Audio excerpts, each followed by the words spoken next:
Good day.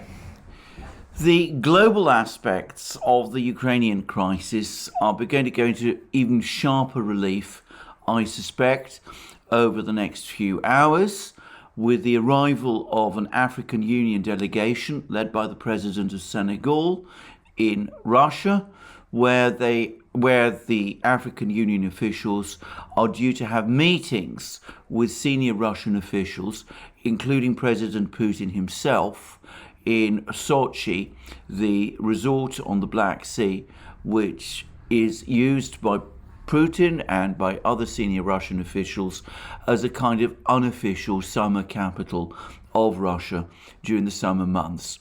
I will come to that discussion, to a discussion of what this meeting between the African Union and Russia is all about later in this program.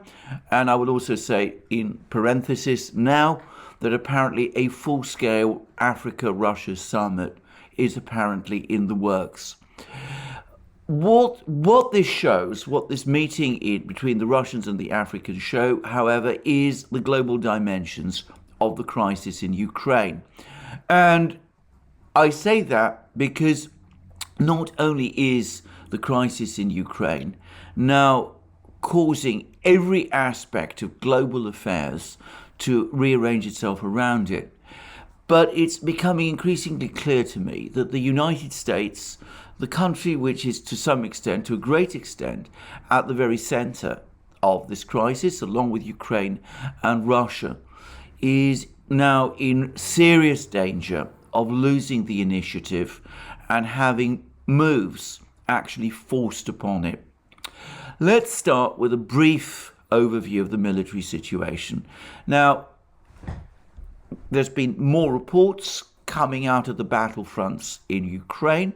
It seems that Severodonetsk is now under Russian control, apart from a number of stragglers who are still holding out in a few apartment buildings in Severodonetsk, and around 800 people, according to the governor of Lugansk region. Note the use of the word people, who are holding out in the Azot chemical factory, a major industrial facility, by the way, one of Ukraine's most important industrial plants, which is located on the outskirts of the city.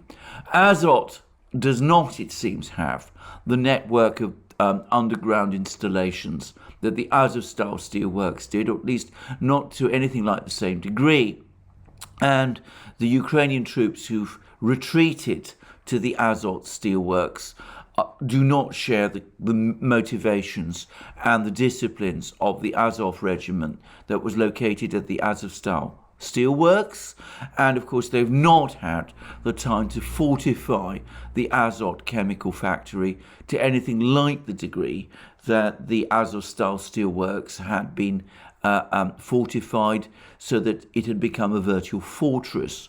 So it's plausible that the Ukrainian troops at the Azot chemical factory will either have to give up and surrender, or perhaps face the depressing consequences of being killed or wounded in action before very long.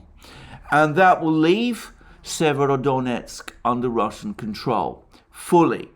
Now, this is a major psychological blow, as much as any other blow, to Ukraine, because in the run-up to the Battle of Severodonetsk, which, note, seems to have only lasted a few days in comparison to the weeks that it took the Russians to clear Mariupol, in the run-up to the Battle of Severodonetsk, the Ukrainians had discussed at length, spoken at great lengths about how the city, Severodonetsk, had been made a virtual fortress, and how it would be impossible for the Russians to capture Severodonetsk, which is on low ground, ahead of capturing the neighboring town of Lysychansk, which is rather smaller, but which is on high ground, and from which Ukrainian artillery supposedly would be able to prevent Russian troops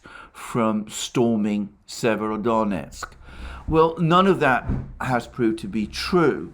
And you can see some attempts by the Ukrainian officials to try to explain this away. There's been some really rather strange and I find rather sad talk that the Ukrainians have actually in some way lured the Russians into a trap in Severodonetsk, and that the Ukrainian counteroffensive which is coming is going to somehow reverse the situation in this part of the battlefield.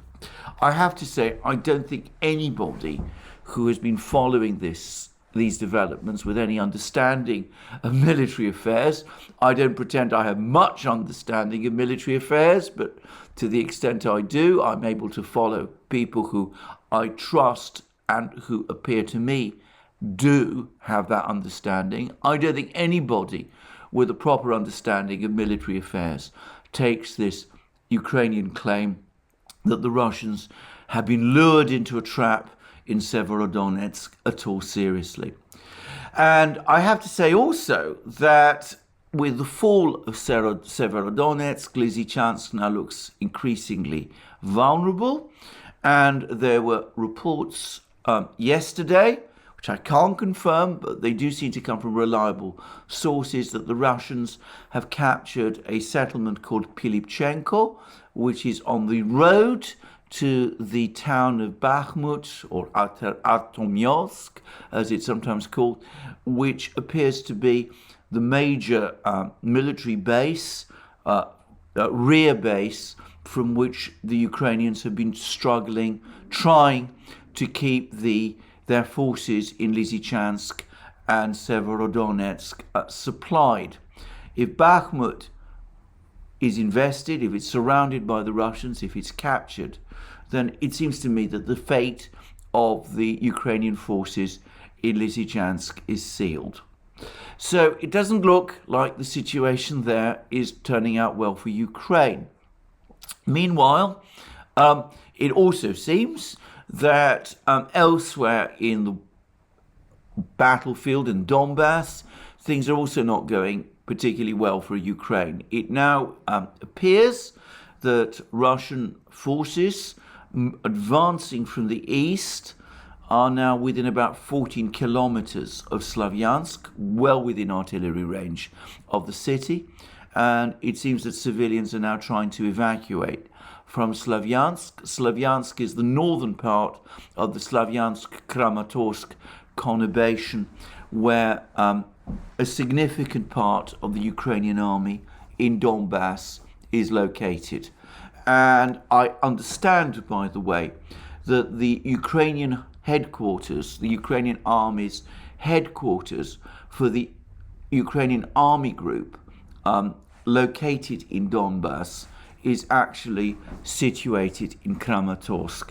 So if Slavyansk, Kramatorsk fall, if the Ukrainian troops in these two places are surrounded and forced to surrender, or if the military group there is destroyed, well, then in that case, it seems to me that one can say definitely that the Battle of Donbass will be in its very end point and that the Russians will have won. So, not good news for Ukraine in Donbass. And it's looking increasingly bleak for Ukraine in Kharkiv. Now, I return perhaps tediously to the question of the Kharkiv counteroffensive that Ukraine launched a few weeks ago.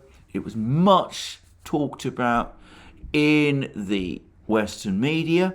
It was presented as a great victory by Ukraine, comparable to the victory Ukraine allegedly won in the Battle of Kiev.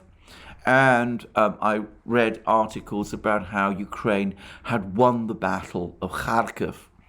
Well, the Russians have now been pushing the Ukrainians all the way back, and it seems that the major villages that the Ukrainians had captured closer to the Russian border have now all been recaptured by the Russians.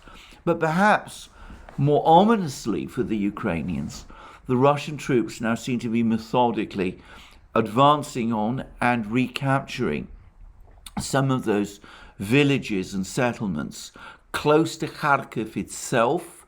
You might almost call them outlying suburbs of Kharkiv, which the Russians had occupied through March and April and early May, and which were from whence one could say that Kharkiv itself was under threat of Russian attack and of being placed under siege.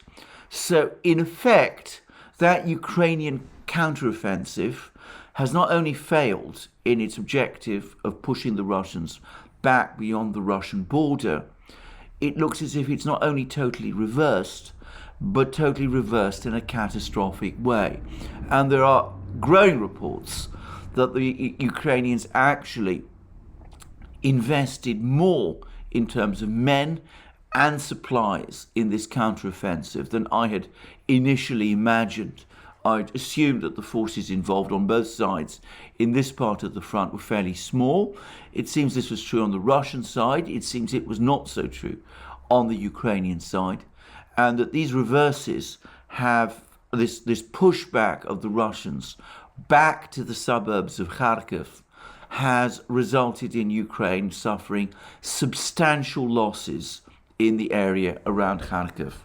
If all this is correct, then, by the way, what has happened around Kharkiv highlights again the contrast between the way that the Russians conduct their war, with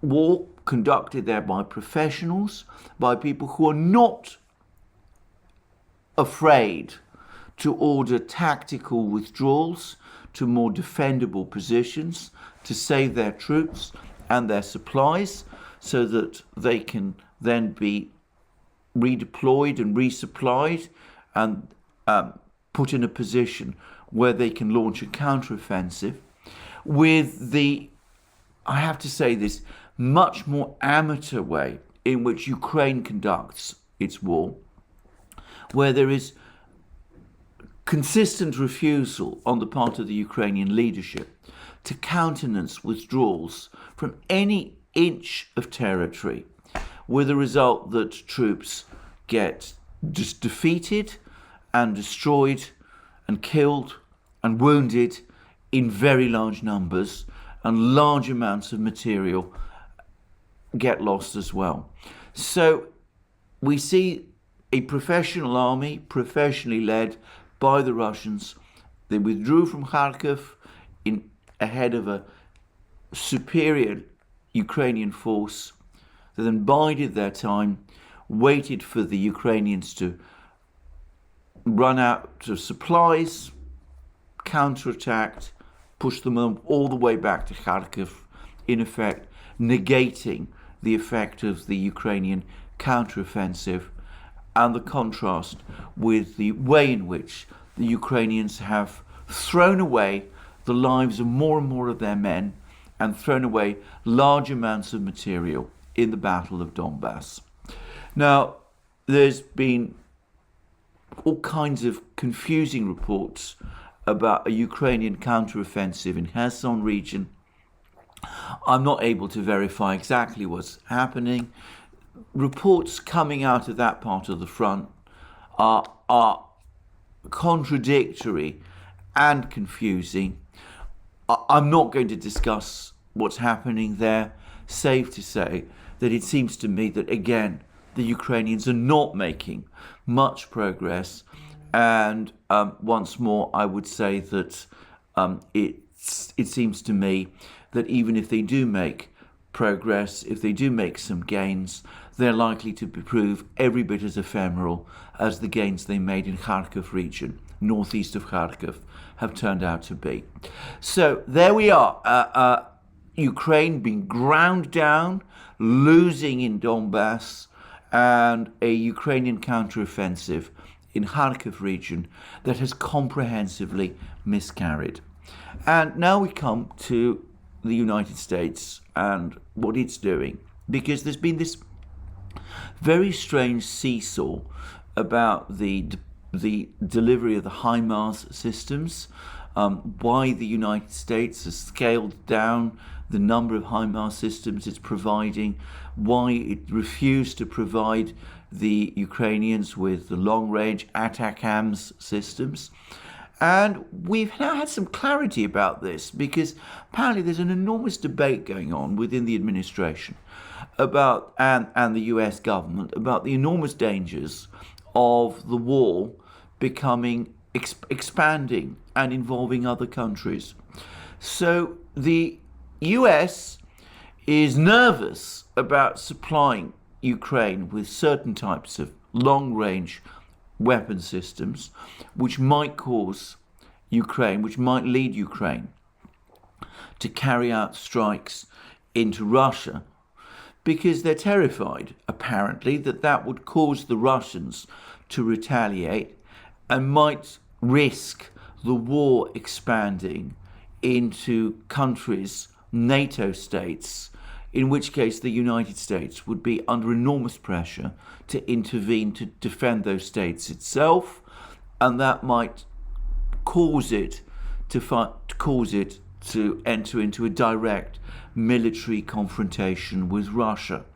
And I suspect that this explains why certain things that we were talking about a few weeks ago, both on this channel and on other channels, on the Duran, and which was widely discussed in alternative media, the expansion of the war into Moldova, into Transnistria, the Polish intervention in Western Ukraine that was much debated.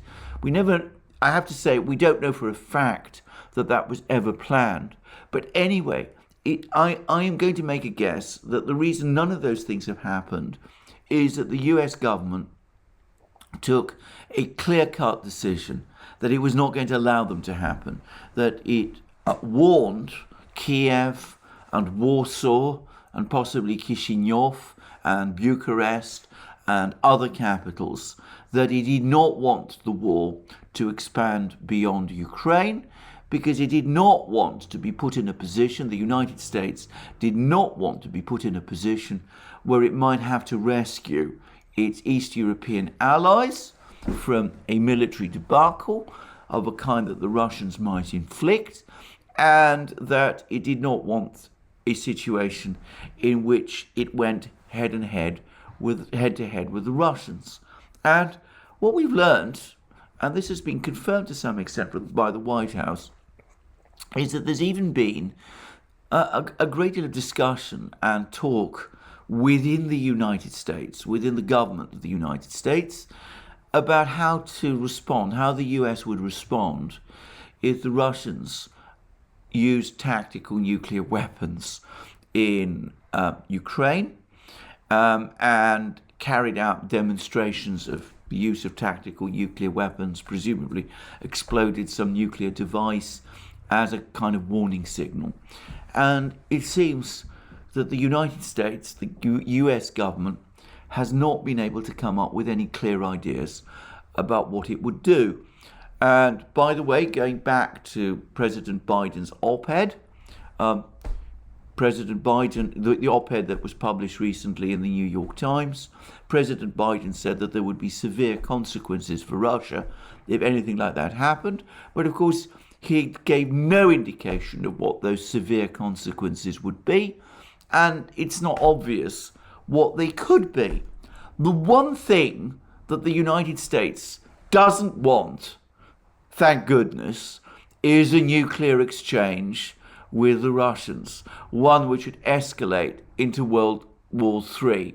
And it seems that there is a consensus within the United States government that this must not happen. And the result is that the United States is now finding itself in a position where it's making its decisions with respect to Ukraine in order to prevent that from happening. And what that shows to my mind is the extent to which a narrative, an information war exercise can spiral out of control and can lead to consequences which are not only unexpected but are actually damaging to the people who initially promoted them. Because, as I discussed in a program I did exclusively for locals some time ago. The Russians have never in fact threatened to use nuclear weapons during the Ukraine war. They've given certain warnings, and you can interpret those warnings in all sorts of ways. But to me, all of those appear to be warnings that the Russians would use nuclear weapons, but only if nuclear weapons were used against them. In other words, all these claims that the Russians have been saber-rattling with nuclear weapons, that Putin himself has been saber-rattling with nuclear weapons, were based on a misreading or a misconstruction of comments that the Russians had made. Maybe that was a willful misreading or misconstruction. Maybe it was one that was driven by, well, frankly, paranoid thinking. But regardless, the fact is, I don't see any evidence that the Russians have ever contemplated solving any conventional war problems in Ukraine by using nuclear weapons. In fact, they have consistently ruled that option out.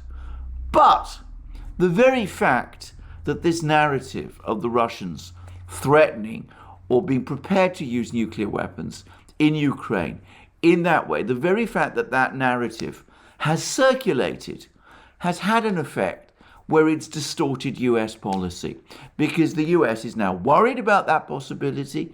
It's certainly very worried that if the Poles get themselves into trouble in Ukraine and the Russians counterattack, and if some of those counterstrikes that the Russians launch start affecting Polish territory, well, at that point, the United States is going to be in an incredibly difficult position.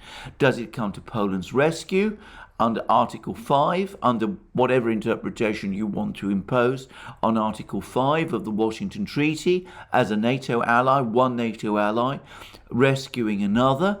Or does it abandon Poland to its fate, in which case the risk is that the credibility of NATO collapses?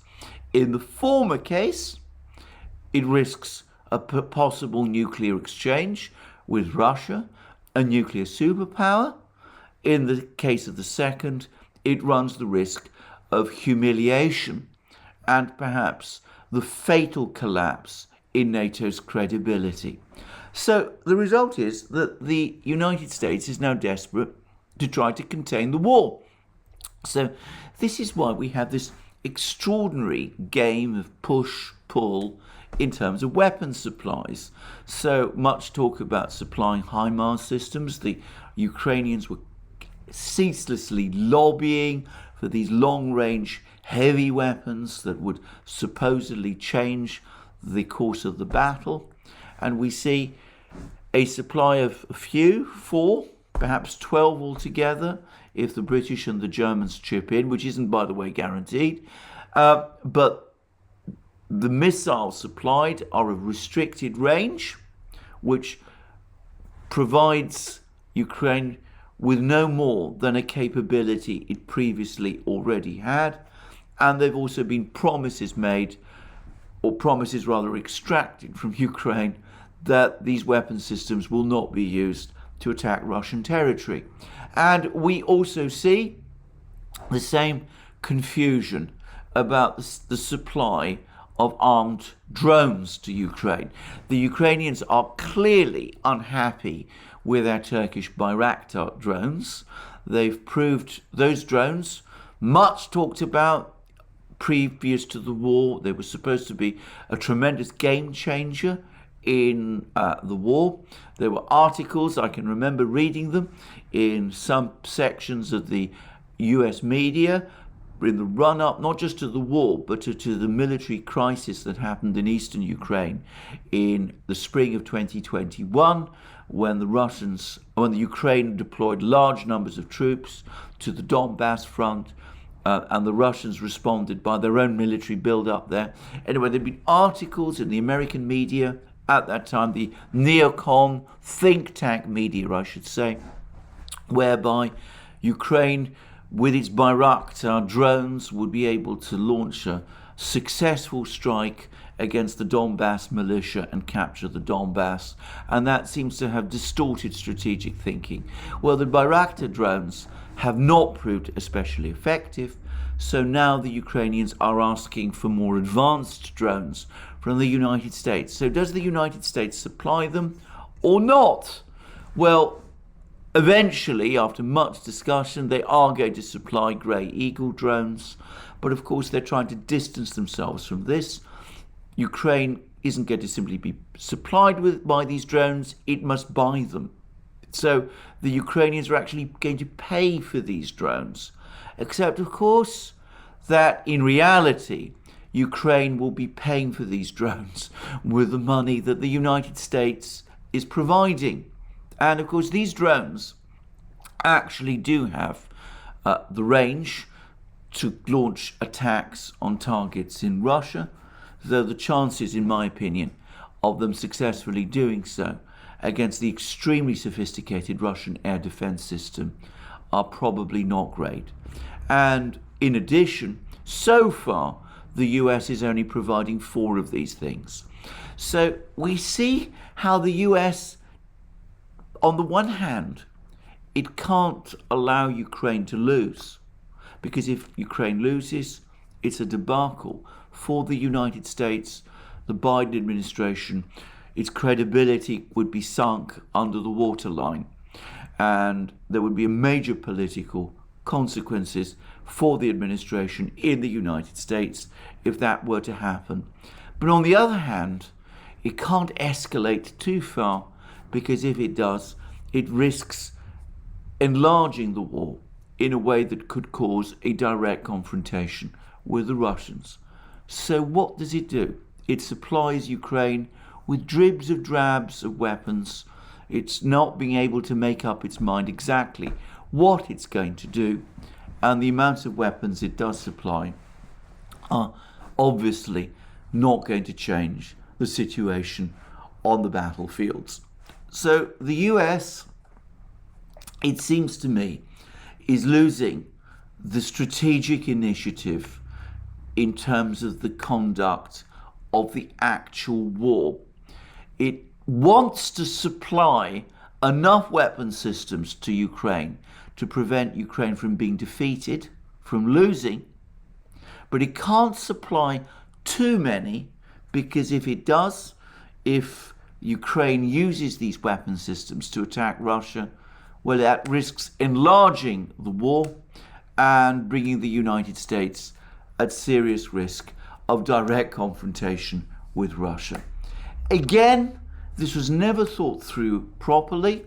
Barack Obama, back in 2016, warned against the United States becoming involved in Ukraine, where the Russians have, as he put it, escalatory dominance. Subsequent administrations, both the Trump administration and the Biden administration, ignored that warning, and the Biden administration is now paying the price. Let's now turn to this other aspect, which is the African Union meetings with the Russians, and what that's all about, and why that also shows that the United States is at risk of losing the initiative on other fronts. The African states buy significant amounts of food from Russia, and they also buy fertilizer, and they are facing food shortages, and this could create a potential crisis for them. And they've already complained to the European Union that the decision of the European Union to disconnect certain Russian banks from SWIFT was done without any consultation with the African states, and that is complicating the Africans' ability to pay the Russians for the wheat and grain and fertilizer that they need. So, what do the African states do? Well, the European Union isn't going to walk back its sanctions, nor of course is the United States. The European Union is not in a position to provide the Africans either with food or indeed energy, oil and gas and all that, oil certainly, and nor are they, of course, in a position to provide the Africans with chemical fertilizer or all of those things. So that is why the president of Senegal is now going to Russia, and why we now have a summit meeting between the Russians and the African states under discussion. And who knows how all of this is going to turn out, but I suspect that the Russians and the Africans are going to negotiate some mechanism for the Russians to send oil and food to Africa in return for some kind of payment mechanism, but it'll be a payment mechanism that will be negotiated directly between the Russians and the Africans. It may require use of the Russian interbank messaging system, which is operating in Russia in replacement of SWIFT. And I think everybody, by the way, in the West has been astonished at how smoothly this came into operation when Russian banks were disconnected from SWIFT. So it may be that we're going to start to see that system extended to African states, though that will take time to do. But I suspect also we're probably going to see something rather similar to the gas for rubles deal, but this time extended to Africa. African states do not have rubles in any quantity that they can use to buy grain and food from the Russians. So I suspect what's going to happen is that the Russians will say, well, that's fine, open corresponding accounts with Russian banks, pay into those accounts dollars to buy your grain, and we will convert those dollars into rubles, and that will enable you to buy grain and food in Russia, and oil probably, and chemical fertilizer, and all of those things.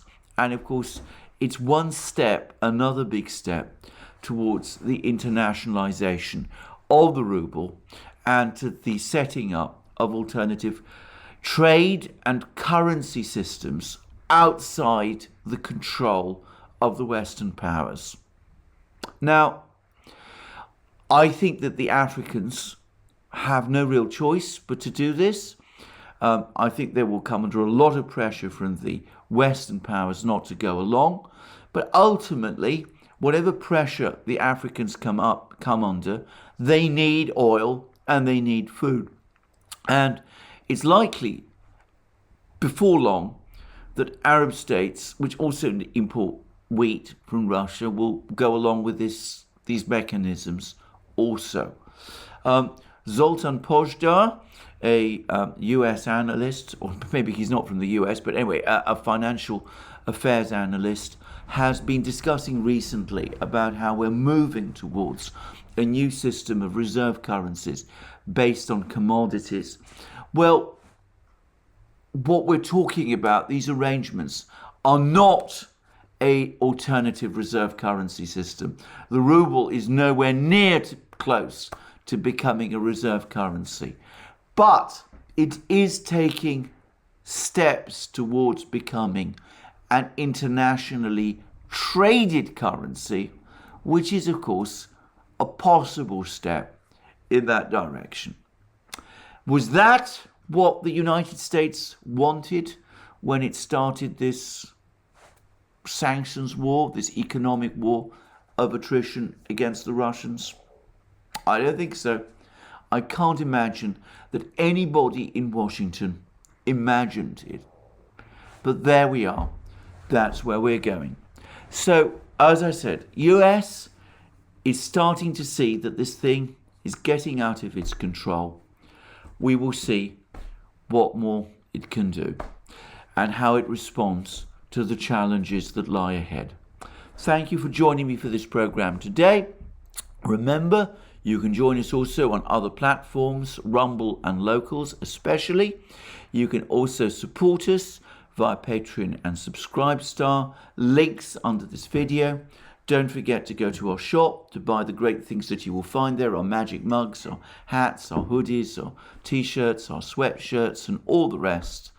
And last but not least, if you've liked this video, please remember to press the like button and to check your subscription to this channel. Thank you for joining me again today, and I look forward to you joining me again soon, and have a very good day until then.